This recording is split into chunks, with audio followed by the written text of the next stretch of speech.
Chapitre Variation et extrémum. Dans ce chapitre, nous avons déjà fait plusieurs vidéos sur la croissance, décroissance, la monotonie d'une fonction définie sur un intervalle, plusieurs vidéos sur le tableau de variation, comment construire un tableau de variation et comment utiliser un tableau de variation.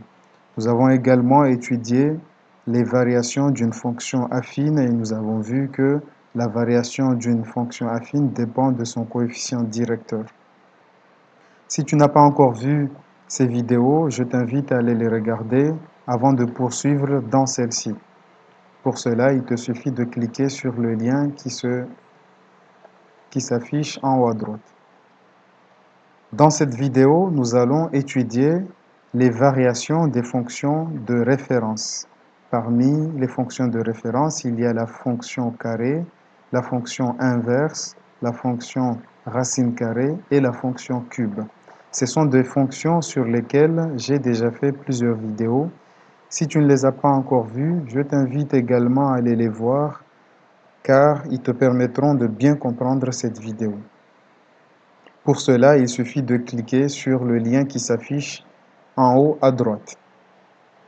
Nous ferons ensuite une vidéo pour étudier les extrémums, maximum et minimum d'une fonction sur un intervalle. Pour bien démarrer cette partie de ce chapitre, voici une activité. Cette activité va te permettre de bien comprendre les variations d'une fonction, des fonctions de référence.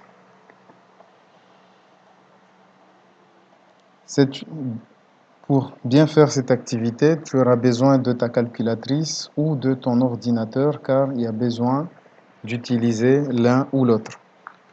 Le but de cette activité est de tracer les tableaux de variation des fonctions de référence. Question 1, petit a.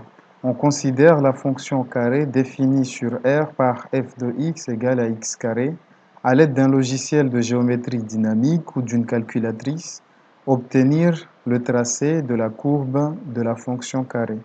Petit b, compléter le tableau de variation. Question 2. En procédant de la même manière, dresser le tableau de variation des fonctions suivantes. Petit a, fonction racine carrée définie sur R par à x, on associe racine de x. Petit b, fonction cube définie sur R par à x, on associe x cube. Petit c, fonction inverse définie sur R privé de 0, R croix, définie par à x, on associe 1 sur x. Tu fais une pause, tu essaies de faire cette activité toute seule et ensuite tu reprends la suite de cette vidéo dans laquelle je vais effectivement faire la correction de cette activité. Donc, question 1, utiliser la calculatrice ou un logiciel de géométrie dynamique. Je vais faire réaliser cette question avec GeoGebra. Je vais donc ouvrir GeoGebra. Alors, on nous demande d'afficher le graphe de la fonction carré. Pour cela, il suffit d'aller sur la barre de saisie et d'écrire, par exemple, f de x égale x carré.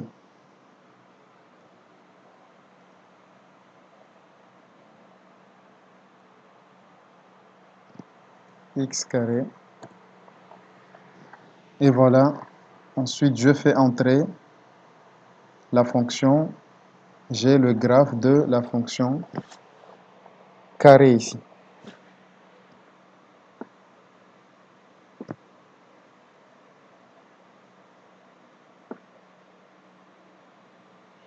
Donc, qu'est-ce qu'on remarque? On remarque que de moins l'infini jusqu'à 0,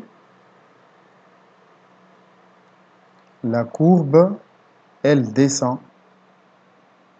Ensuite, de 0 jusqu'à plus l'infini, la courbe, elle monte. On en déduit que dans l'intervalle moins l'infini 0, la fonction carré est décroissante.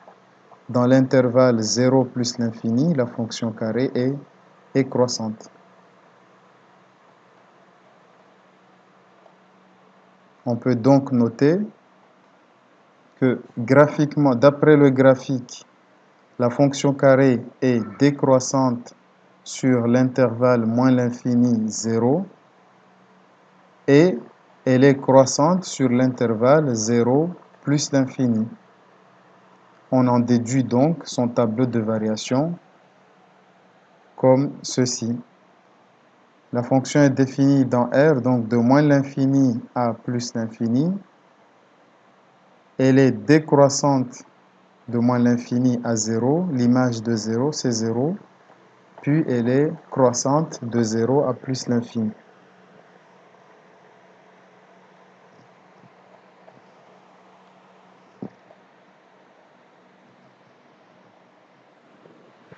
On passe ensuite à la question suivante.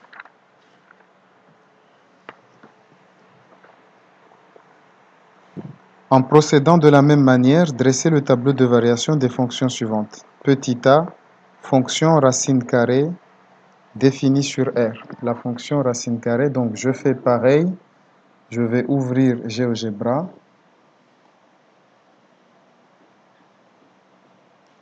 Alors, pour faire disparaître la courbe de la fonction carrée, je clique sur le petit rond bleu ici, il devient blanc et la courbe disparaît. Je peux ensuite faire apparaître la fonction racine carrée et la fonction, je vais l'appeler g de x. G de x égale, alors pour déclarer la fonction racine carrée, je mets x exposant 1 demi. X exposant 1 demi, c'est égal à racine de x. Donc je fais égal.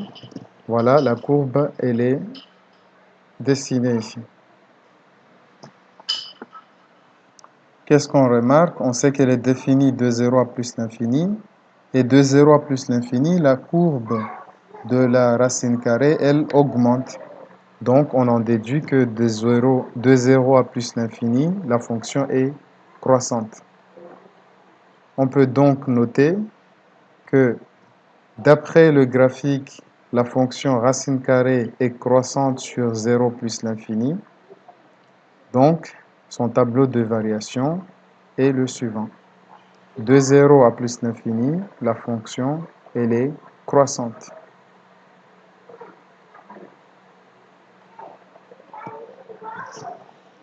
On passe maintenant à la fonction cube.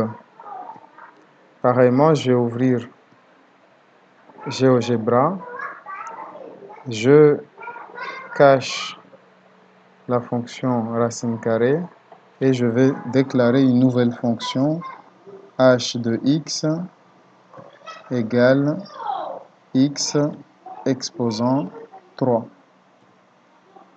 Et ça m'affiche la fonction cube ici. Qu'est-ce que je remarque sur la fonction cube? C'est qu'elle est toujours croissante.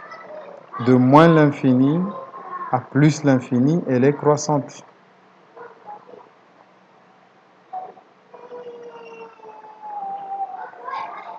Car elle monte dans la courbe de moins l'infini à plus l'infini, elle monte. Donc la fonction est croissante sur l'intervalle 0, sur l'intervalle moins l'infini plus l'infini. Je peux donc noter que d'après le graphique, la fonction cube est croissante sur moins l'infini plus l'infini. Donc son tableau de variation est le suivant. De moins l'infini à plus l'infini, la fonction est croissante. Pour finir, sur la fonction inverse, je retourne sur GeoGebra, je cache la fonction cube et je vais l'appeler la fonction k de x égale 1 sur x. Voilà, la fonction est tracée. Et je vois bien ici que de moins l'infini jusqu'à 0, la courbe, elle descend, donc elle est décroissante dans cet intervalle. 0 étant une valeur interdite. De 0 exclu jusqu'à plus l'infini, la courbe, elle descend également, donc elle est décroissante. Donc on en déduit que de moins l'infini à 0 exclu, la fonction est décroissante.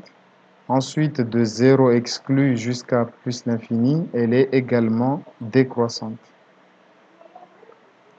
On peut donc noter que d'après le graphique, la fonction inverse est décroissante sur moins l'infini 0 exclu et elle est aussi décroissante sur l'intervalle 0 plus l'infini. Voici donc son tableau de variation. 0 est une valeur interdite, donc on met double barre. Ensuite, on représente les variations de moins l'infini à 0 décroissante, de 0 à plus l'infini décroissante. On a fini cette activité, donc qu'est-ce qu'on retient? On retient donc cette propriété. La fonction carré à x, on associe x carré, est décroissante sur R-. R-, c'est moins l'infini jusqu'à 0. Et elle est croissante sur R+. R+, c'est de 0 jusqu'à plus l'infini. On connaît son tableau de variation et l'allure de son graphe. On retient aussi que la fonction inverse est décroissante sur l'intervalle 0, sur l'intervalle 0, moins l'infini 0 exclu, qu'on peut noter R croix moins, et elle est aussi décroissante sur R croix plus, qui est l'intervalle 0 plus l'infini. Voici son allure graphiquement. On a aussi la fonction racine carrée qui est, elle, croissante sur R plus. R plus, c'est l'intervalle 0 plus l'infini. Et pour finir, la fonction cube, à x, on associe x cube, est une fonction croissante sur R, de moins l'infini à plus l'infini. X cube est croissant.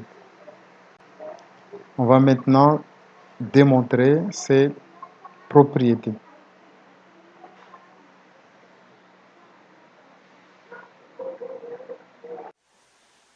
Démonstration. Nous allons maintenant passer à la démonstration des variations des fonctions de référence. On commence par la fonction carré. Montrons que la fonction carré est décroissante dans l'intervalle moins l'infini 0 et elle est croissante dans l'intervalle 0 plus l'infini. Pour faire cette démonstration, nous allons nous baser sur les définitions d'une fonction croissante ou décroissante. Je te fais un petit rappel. On a fait une vidéo là sur cette notion, variation d'une fonction, fonction croissante, fonction décroissante. Si tu n'as pas encore vu cette vidéo, je t'invite à aller la regarder en cliquant sur le lien en haut à droite. On a vu que une fonction est croissante sur un intervalle i si, lorsque x augmente sur i, alors f de x augmente aussi. Autrement dit, si deux réels x1, x2, on prend deux réels x1, x2 tels que x1 inférieur ou égal à x2, alors les images gardent le même ordre. F de x1 est inférieur ou égal à f de x2. Dans le cas où la fonction est décroissante sur un intervalle, si on prend deux réels x1 et x2 tels que x1 inférieur ou égal à x2, alors f de x1 est supérieur ou égal à f de x2. Donc on va se servir de cette définition pour démontrer les variations de la fonction carré.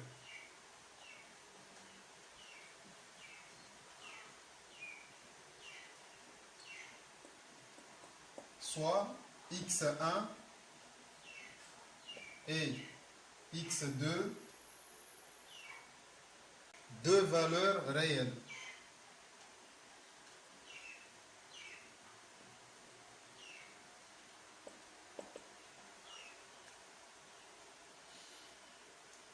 On veut donc comparer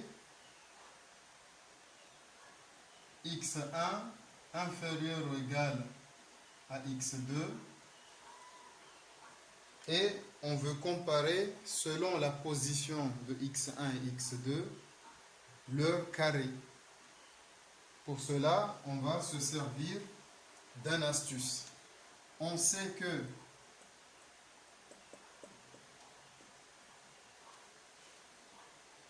x carré x2 moins x1, x2 au carré moins x1 au carré, à quoi c'est égal?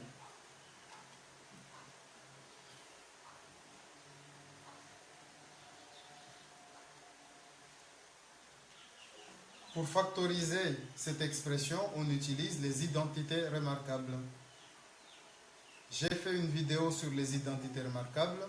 Je t'invite à aller la voir en cliquant sur les liens qui s'affichent en haut. Je le mettrai également sur la barre de description de cette vidéo. Tu pourras à tout moment aller regarder les identités remarquables. Donc, par identité remarquable, x2 au carré moins x1 au carré est égal à x2 moins x1 facteur de x2 plus x1.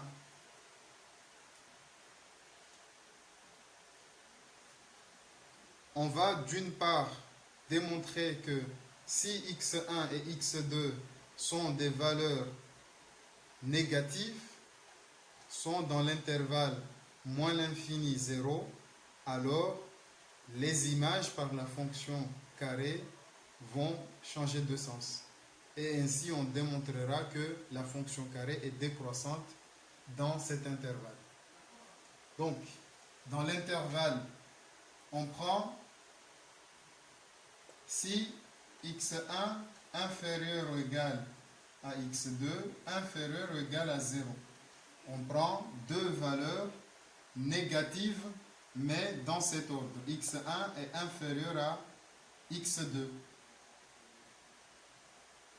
Si x1 est inférieur à x2, qu'est-ce qu'on peut dire de x2 moins x1? Est-ce que cela nous donnera une valeur positive ou une valeur négative? D'après la règle des signes d'une somme, on sait que alors x2 moins x1 va être positif, car x2 est plus grand que x1.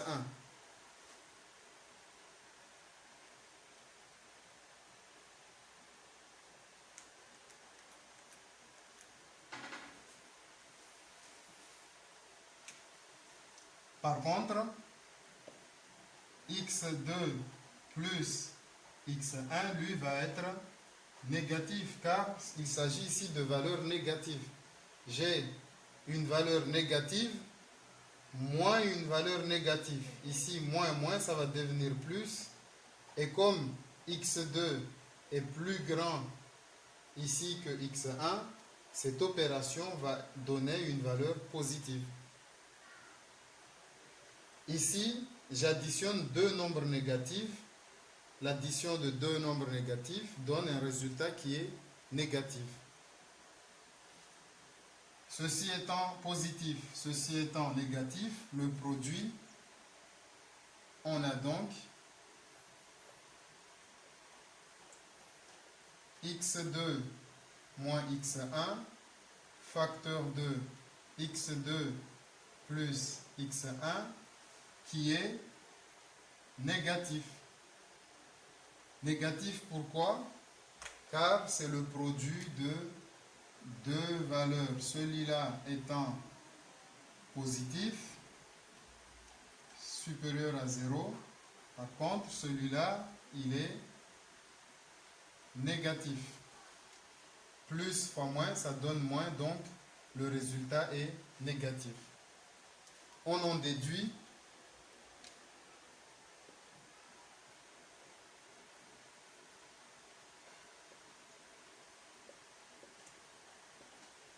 que x2 au carré moins x1 au carré est négatif. Par conséquent,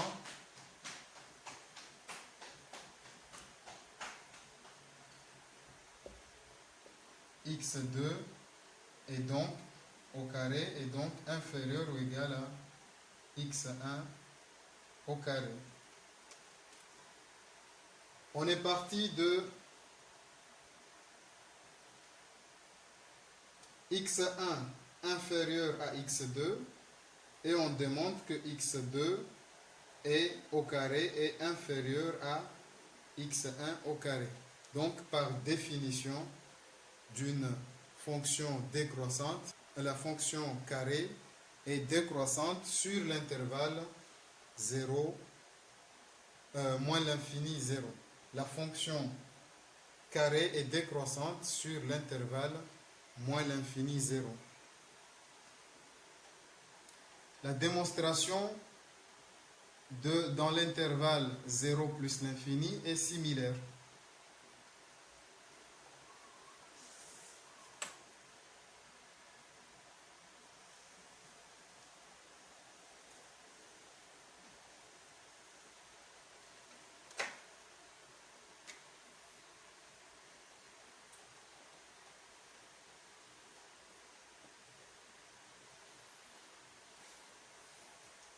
Si x1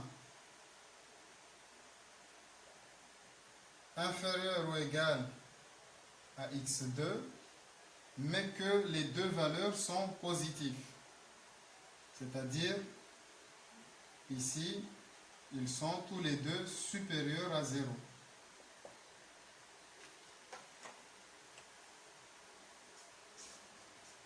On suppose maintenant que x1 et x2 sont deux valeurs positives.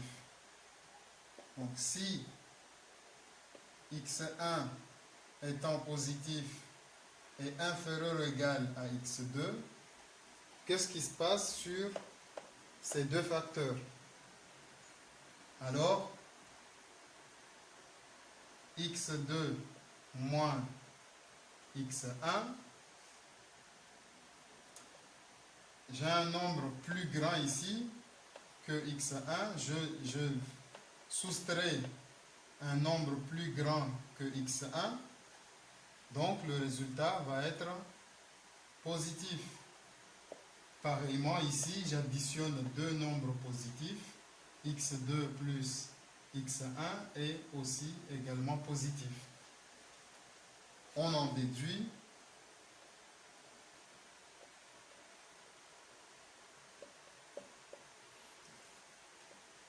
que ce produit x2 moins x1 facteur de x2 plus x1 est positif. Puisque ce produit est positif, par conséquent,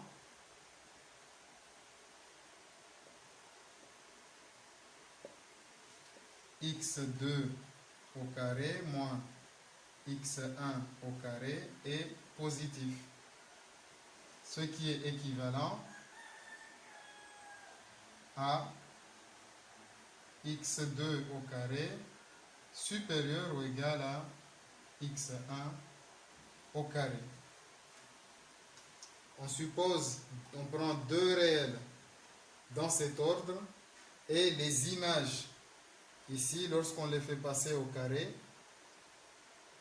on a le même ordre. x2 plus grand que x1, x2 au carré plus grand que x1 au carré. Ceci démontre bien que la fonction carré est croissante sur l'intervalle 0 plus l'infini.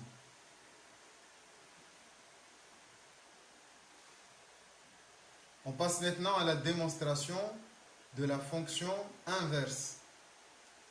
On a vu que la fonction inverse, elle est décroissante sur l'intervalle moins l'infini 0 exclu.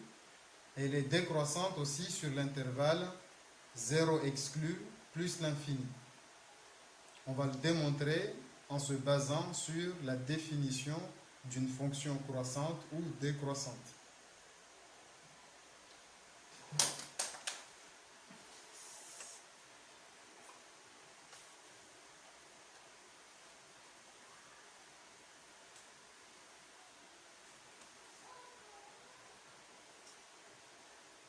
Donc, soit x1 et x2, deux réels,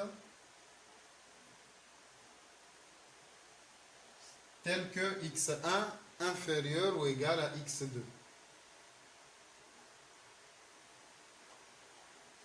Que peut-on dire de la différence de 1 sur x2 moins 1 sur x1?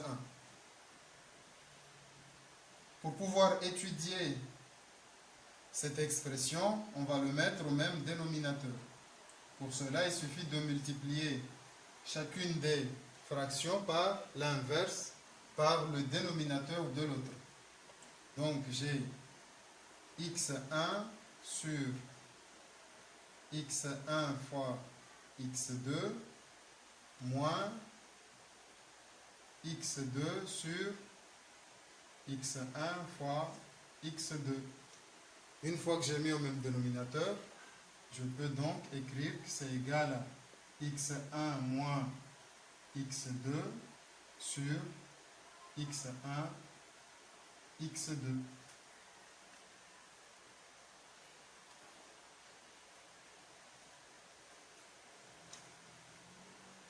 On se place ensuite sur l'intervalle moins l'infini, 0 exclu. Sur l'intervalle moins l'infini,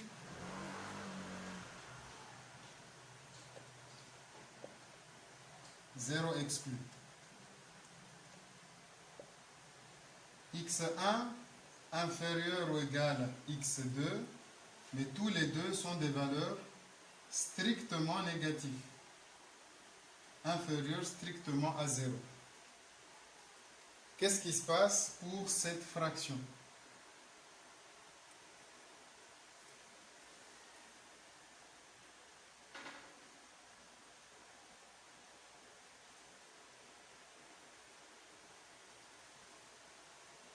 x1 moins x2 va être négatif par la somme, la règle d'une somme avec les signes.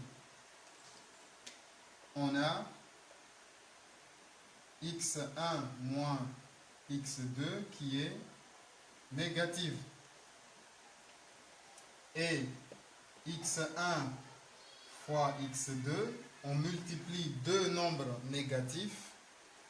Lorsqu'on multiplie deux nombres négatifs, le résultat est positif.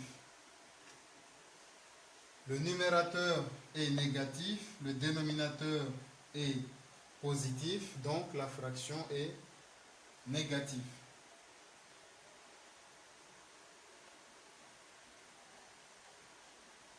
Donc, x1 moins x2 sur x1 x2 est négatif.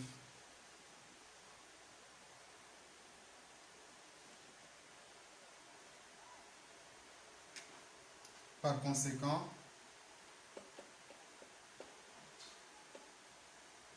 un sur x2 moins 1 sur x1 est négatif.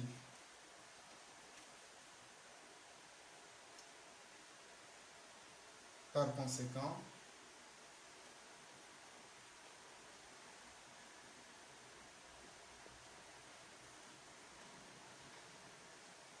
1 sur x2 est inférieur ou égal à 1 sur x1. C'est QFD. On est parti de x1 inférieur à x2 et on démontre ici que 1 sur x2 est inférieur ou égal à 1 sur x1. Ce qui montre bien que la fonction inverse est décroissante sur l'intervalle moins l'infini 0.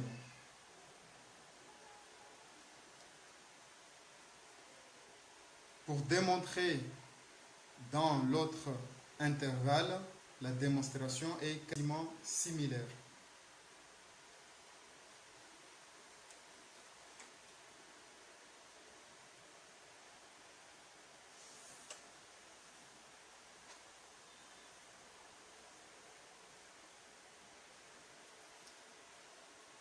On étudie la même expression pour pouvoir déduire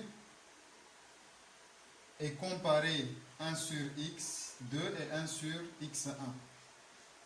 Par contre, cette fois-ci, on prend des valeurs positives, strictement positives, donc x1 inférieur ou égal à x2, mais tous les deux x1 et x2 sont deux valeurs strictement supérieures à 0, positives. Qu'est-ce qu'on peut dire de x1 moins x2? Est-il positif ou négatif?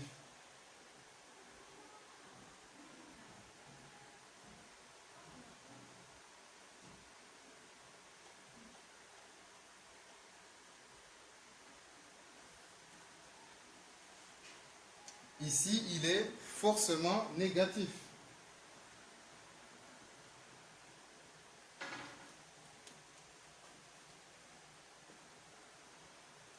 Et x1 fois x2, on multiplie deux nombres positifs, le résultat est strictement positif.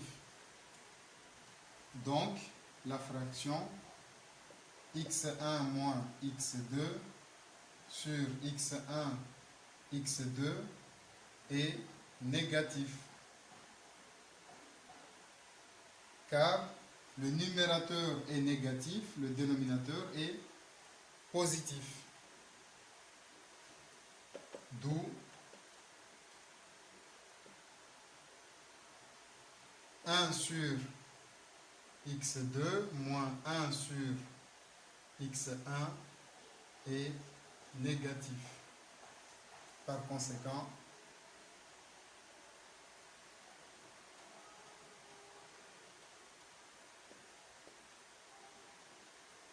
un sur x2 est inférieur ou égal à 1 sur x1. On prend x1 inférieur ou égal à x2 et on a les images 1 sur x2 qui est inférieur ou égal à 1 sur x1. On en déduit que dans cet intervalle, la fonction est décroissante sur l'intervalle 0 plus l'infini 0 exclu.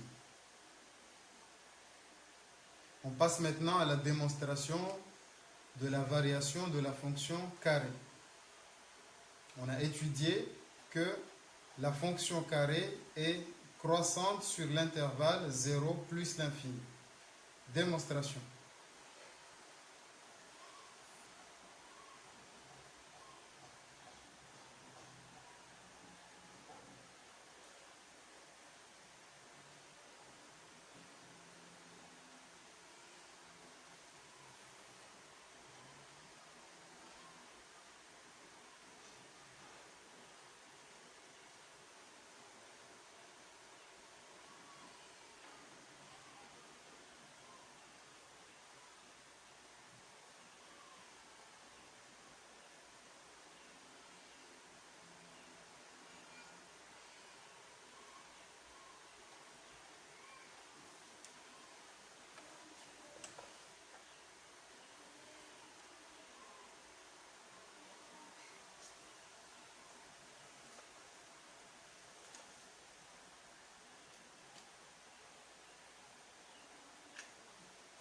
On considère deux réels x1 et x2 tels que x1 est inférieur à x2.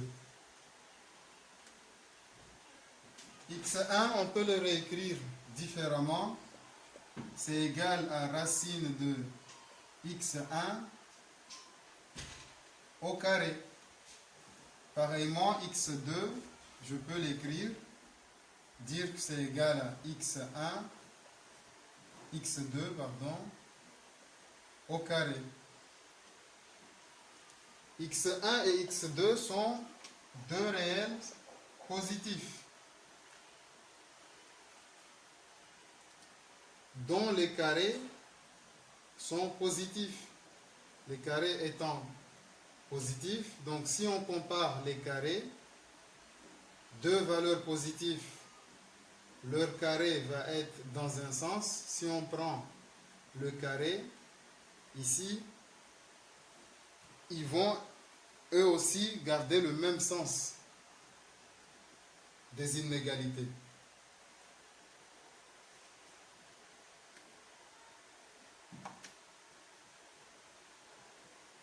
Or, on a dit x1 inférieur ou égal à x2. Donc, racine de x1 au carré est inférieur ou égal à racine de x2 au carré. On sait que la fonction carré est croissante sur 0 plus l'infini.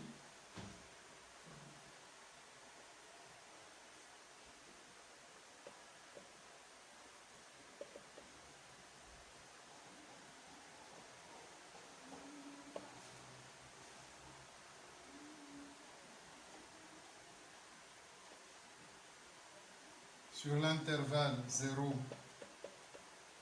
plus l'infini. Donc, puisque la fonction racine carrée est croissante, les images ici gardent le même sens. Donc, racine de x1 est inférieure ou égale à racine de x2. Deux nombres carrés sont dans cet ordre, alors les antécédents aussi sont dans le même ordre, car on prend des valeurs qui sont supérieures à 0. Dans l'intervalle 0 plus l'infini, la fonction racine carrée est croissante. Donc si j'ai deux images dans un ordre, alors les antécédents sont dans le même ordre. CQFD, on a fini. On vient de démontrer que si on prend deux réels x1 et x2 dans cet ordre, tel que x1 inférieur ou égal à x2, alors racine de x1 est inférieure ou égale à racine de x2. On a donc fini la démonstration de la variation de la fonction racine carrée.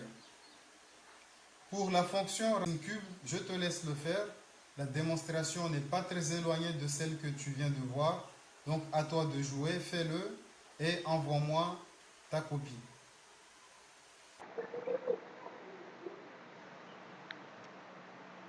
Pour te permettre de bien comprendre ces variations, voici un exercice dans lequel on utilise les variations des fonctions de référence.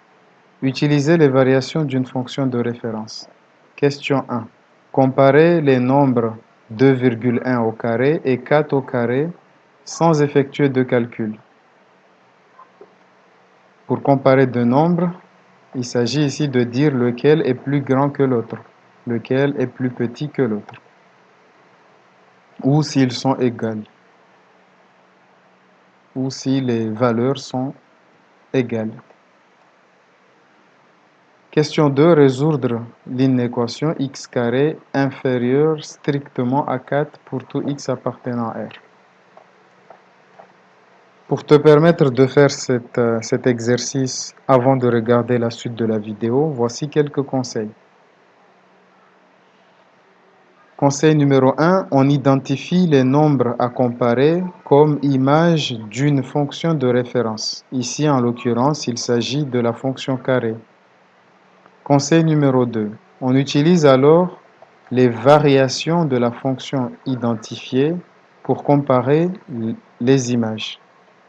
Conseil numéro 3, on combine les deux informations liées à l'expression de la fonction de référence avec celles liées aux variations et on peut s'en sortir. Je te conseille donc de faire cet exercice par toi-même, tout seul, avant de regarder la suite de la vidéo et je passe à la correction. Dans cet exercice, on utilise les variations de la fonction, des fonctions de référence, pour comparer des valeurs réelles. Dans cet exercice, on veut comparer 2,1 au carré et 4 au carré. On remarque donc ici qu'il s'agit de la fonction carré.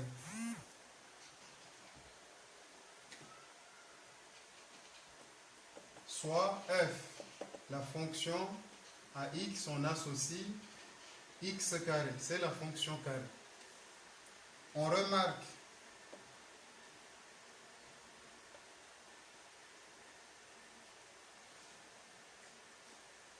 que 2,1 au carré, c'est en fait f de 2,1 par cette fonction qu'on vient de définir. On remarque aussi que 4 au carré, c'est l'image de 4. Et ce sont deux valeurs réelles, positives. 2,1 et 4 sont deux réels positifs. Or, f est croissante sur l'intervalle 0 plus l'infini, qu'on note également R croît, R plus, pardon. Donc,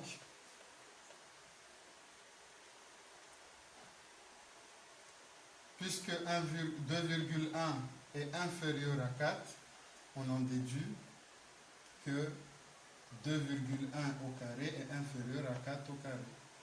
Donc, 2,1 au carré est inférieur à 4 au carré, en utilisant les variations de la fonction carré.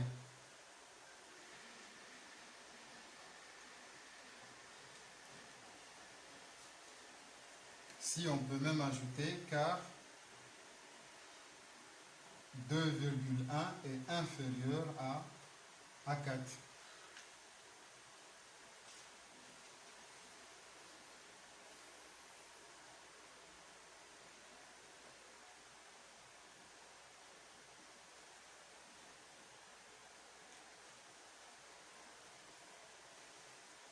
Question 2.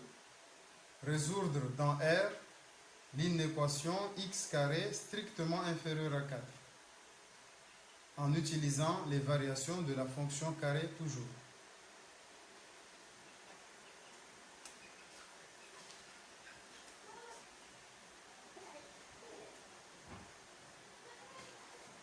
On considère la fonction carré.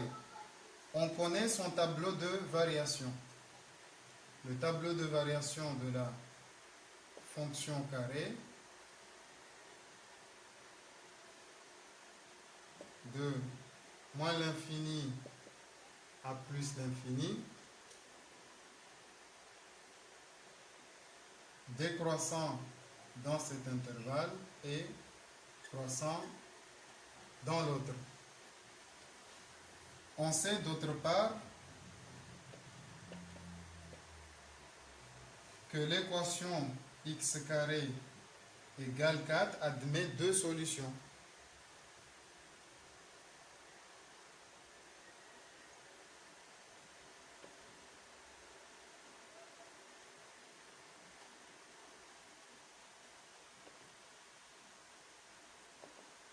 Ces solutions sont x1 égale moins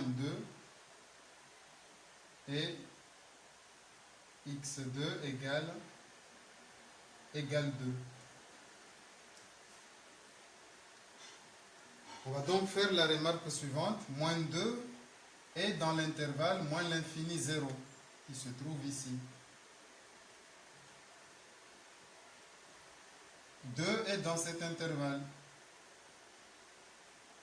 Or, on s'intéresse, on veut résoudre l'inéquation x carré strictement inférieur à 4. On voit bien ici que dans l'intervalle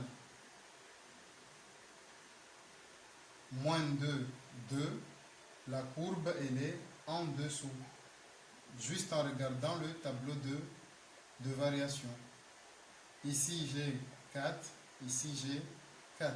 Entre les deux valeurs, toutes les images sont inférieures à 4. Donc la solution de cette inéquation, c'est l'intervalle, ce sont les nombres de l'intervalle moins 2, 4.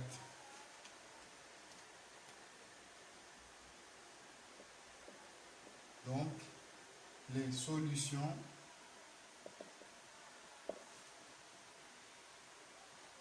de cette inéquation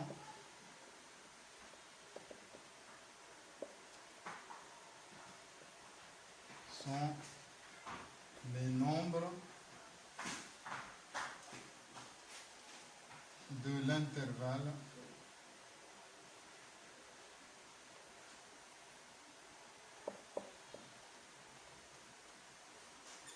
ouvert ici, moins 2, 2 ouvert des deux côtés car l'inégalité est stricte.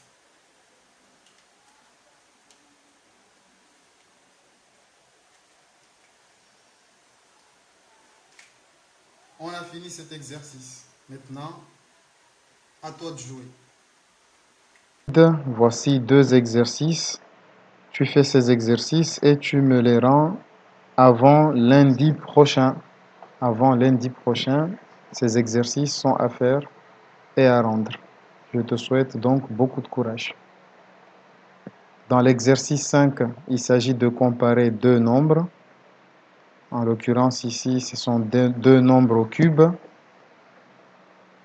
Et pour l'exercice 6, résoudre l'inéquation avec les racines carrées. Je te souhaite donc bon courage pour ces exercices. Merci d'avoir suivi cette vidéo. Tu peux la regarder plusieurs fois pour une meilleure compréhension. Ensuite, n'hésite pas à la partager à tes camarades, à tous les élèves de seconde, car ça peut les aider. Et je te dis à très bientôt dans une nouvelle vidéo.